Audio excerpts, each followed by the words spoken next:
Right, to a very interesting emerging story this evening from UEFA. Our chief correspondent, Kaveh Solokol, is back to tell us. What are UEFA up to? Interesting. Look, what happened earlier this year is that two football federations, the Spanish Federation and the Italian Federation, said to UEFA, what we want to do is we want to play domestic league games abroad.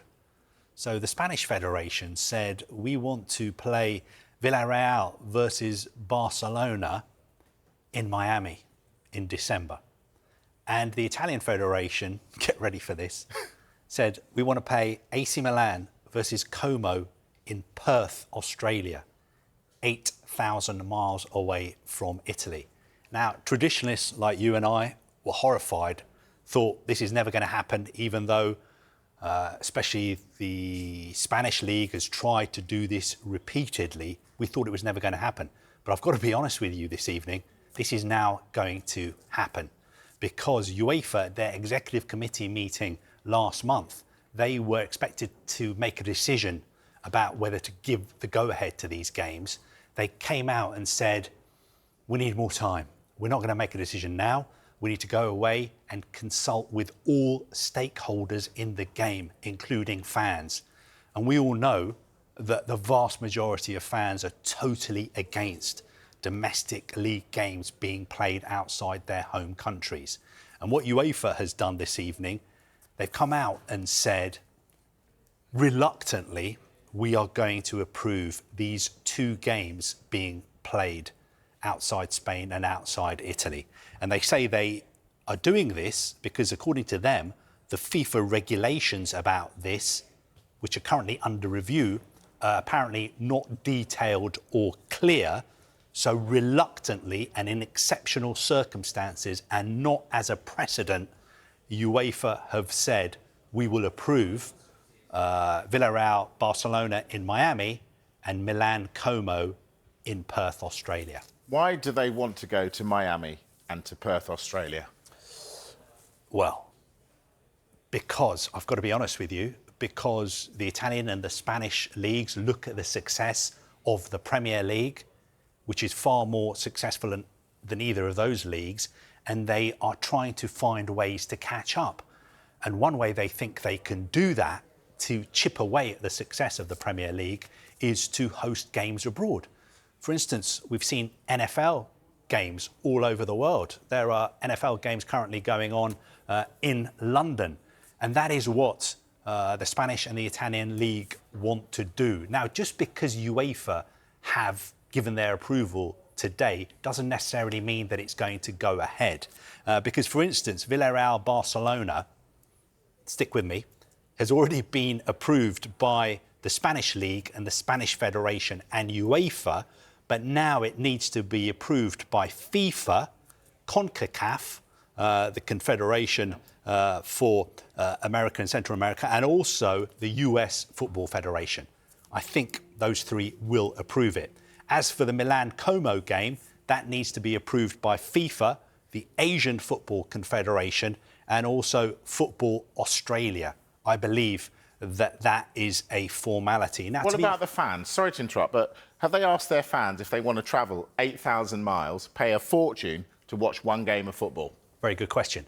Villarreal have turned round because, remember, this is supposed to be a Villarreal home game against Barcelona, probably one of their two biggest games of the season. But Villarreal have gone, no, we're all in on this. Let's go. We want to go to Miami. And they've said to their season ticket holders, we will pay your travel costs to go to Miami for this game. There are a couple of serious issues because supporters groups are totally against this. Real Madrid are totally against this. And I think they're making a very good point because Real Madrid are saying the integrity of La Liga is being undermined because effectively Barcelona are playing two home games against Villarreal this season.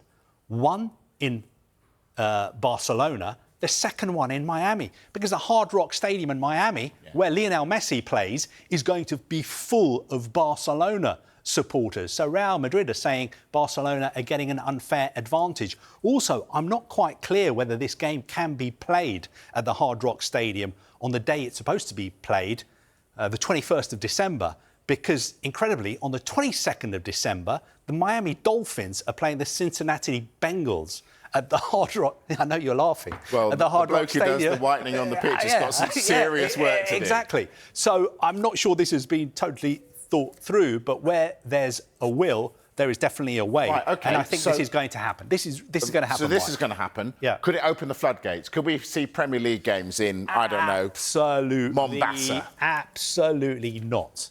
There will be no Premier League games being played outside England. I've lost count of the amount of times I've been in briefings or news conferences or sports business conferences where the leaders of the Premier League have said, read our lips, we have absolutely no plans to play games abroad because we don't need to play games abroad because what we do is so successful anyway. I just want to finish off by saying about FIFA's position on this, because to be fair to FIFA, FIFA have always been totally against domestic league games being played outside home countries.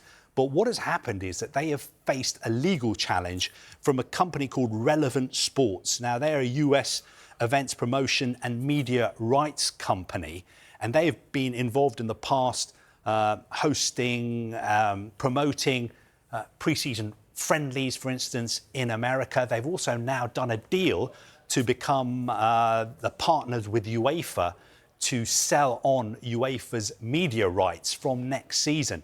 Now, they took legal action against FIFA, and it is legal action that FIFA ended up settling.